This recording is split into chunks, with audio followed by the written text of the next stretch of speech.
Préparez vos voyages avec l'agence Riverain Tour International installée à Paris et en Guadeloupe. Des séjours et circuits organisés comprenant hôtels, hébergement chez l'habitant, sans oublier les croisières toutes destinations. L'agence Riverain Tour, ce sont aussi des offres exceptionnelles de billets vers les Antilles ou vers Paris, ainsi que l'Afrique avec facilité de paiement. Riverain Tour, 3 rue Frébeau à Pointe-à-Pitre, 0590 91 72 10 et Paris 09 78 80 13 19. À Paris comme en Guadeloupe, l'équipe Riverain Tour sera toujours à votre écoute. Martinique Actualité. Entre le 29 décembre 2023 et le 5 janvier 2024, l'Observatoire volcanologique et sismologique de Martinique a enregistré 6 séismes de type volcano-tectonique de très faible énergie. Actuellement, les soldes battent leur plein à Fort-de-France. Certains produits sont proposés avec des réductions de 70%. Pour l'instant, ce n'est pas la grande affluence, mais les commerçants sont persuadés que ça ne devrait pas tarder. Et concernant les morceaux de cercueil retrouvés à l'habitation Font-Rousseau à Saint-Joseph, les ouvriers agricoles qui refusent pour l'instant de se rendre à cet endroit font savoir que ce n'est pas par superstition, mais c'est parce qu'ils craignent pour leur santé. On ne sait pas quels microbes ont pu véhiculer ces cercueils. Il existe en Martinique 9 unités territoriales routières, des UTR, dont la mission est de veiller au bon état de nos routes. Hier, mercredi, le président du conseil exécutif de la collectivité territoriale de Martinique, Serge Letchimy, a rendu visite à 3 d'entre elles, La Lézarde, Carrère et Petit Manoir. Ces 9 UTR emploient entre 600 et 700 personnes, gèrent 600 véhicules de toutes sortes et représentent 200 millions d'euros dans le budget de la CTM. Au cours de cette visite, Serge Letchimy a regretté notamment que les ronds-points ne soient pas assez éclairés et fleuris. Il a incité les maires à se rapprocher de la CTM pour obtenir les fonds nécessaires à l'embellissement de leur entrée de ville. Il est vrai que dans ce domaine-là, beaucoup reste à faire. Il suffit pour s'en rendre compte de comparer les entrées de ville du François et du Gros-Morne. Demain, vendredi 12 janvier à 16h, va se tenir une réunion à la résidence Oxygène aux Anses d'Arlet. Le maire de la commune vient là à la rencontre d'un certain nombre de personnes qui s'opposent à ce que soit coupé un fromager majestueux et tricentenaire. Mais ses racines déforment la route avoisinante et pourraient, disent certains, menacer leur maison. Une décision définitive sera certainement prise à l'issue de ce dialogue. Et rappelons la conférence que donne ce soir à 19h au Centre culturel de Rivière-Salée le docteur Rodolphe Solbiac sur le thème « Culture de la plantation, quels impacts sur les relations hommes-femmes dans la Caraïbe ». En Martinique, le tourisme emploie directement 9 500 personnes, soit 10,1% de notre secteur marchand. C'est plus qu'en Guadeloupe et c'est la 3e position au niveau national après la Corse et la région Provence-Alpes-Côte d'Azur. 55% des emplois de ce secteur sont occupés par des femmes en Martinique.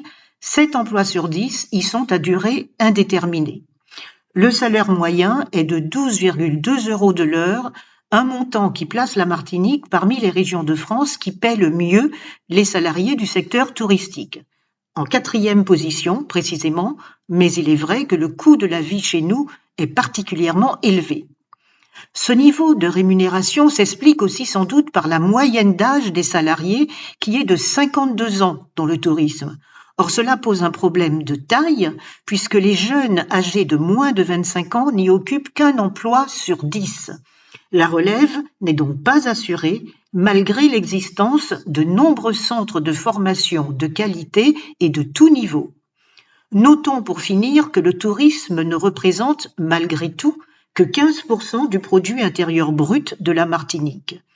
Le directeur général du Comité martiniquais du tourisme, Bruno Brival, fait observer que c'est beaucoup moins que dans les îles voisines, des îles voisines qui ont, il est vrai, des produits intérieurs bruts bien inférieurs aux nôtres.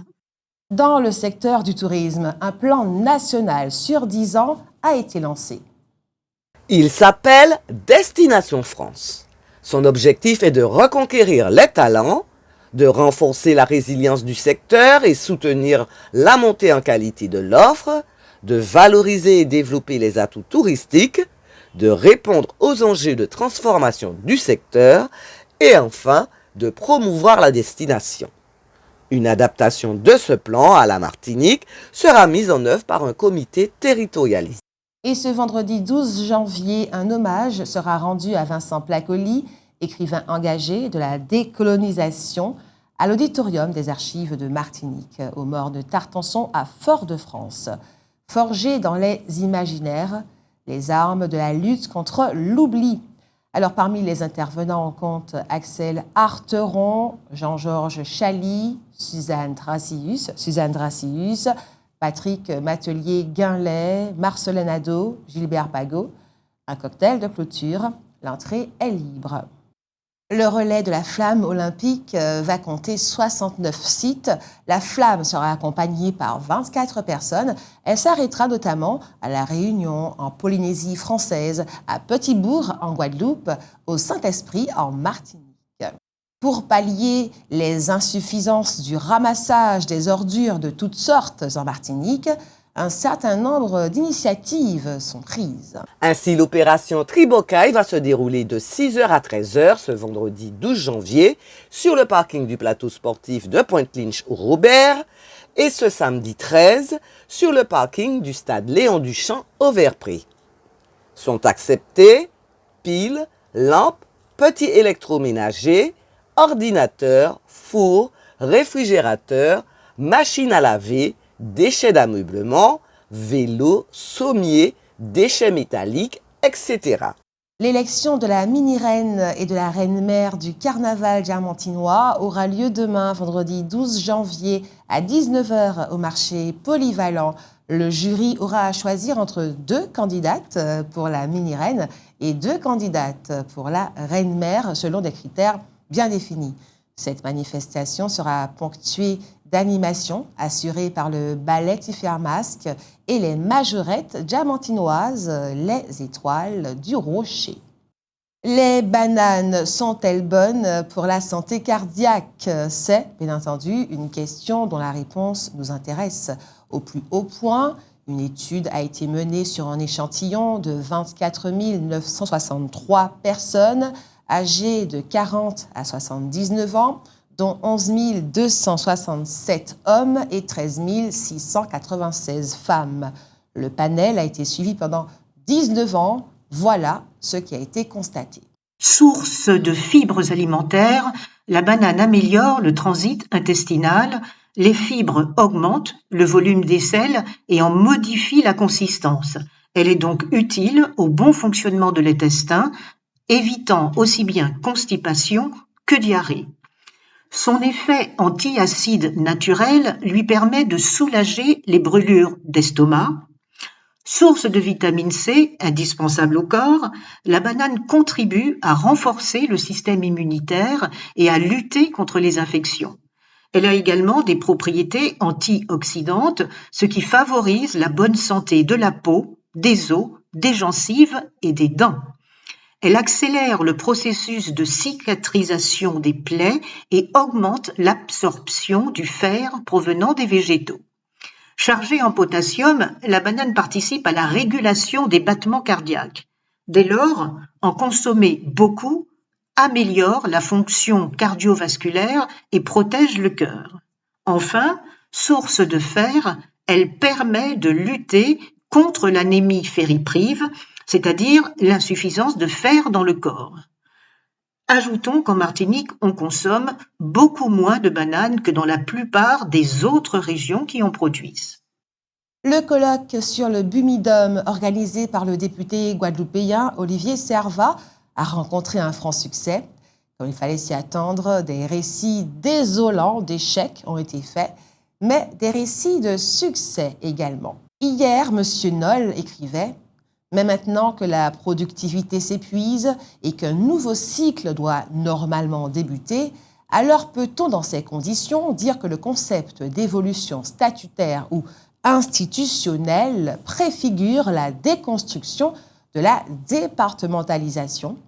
Citons-le encore. La réponse pour nous est oui, dans la mesure où le modèle économique et social actuel de la Guadeloupe donnerait de nombreux signes d'épuisement.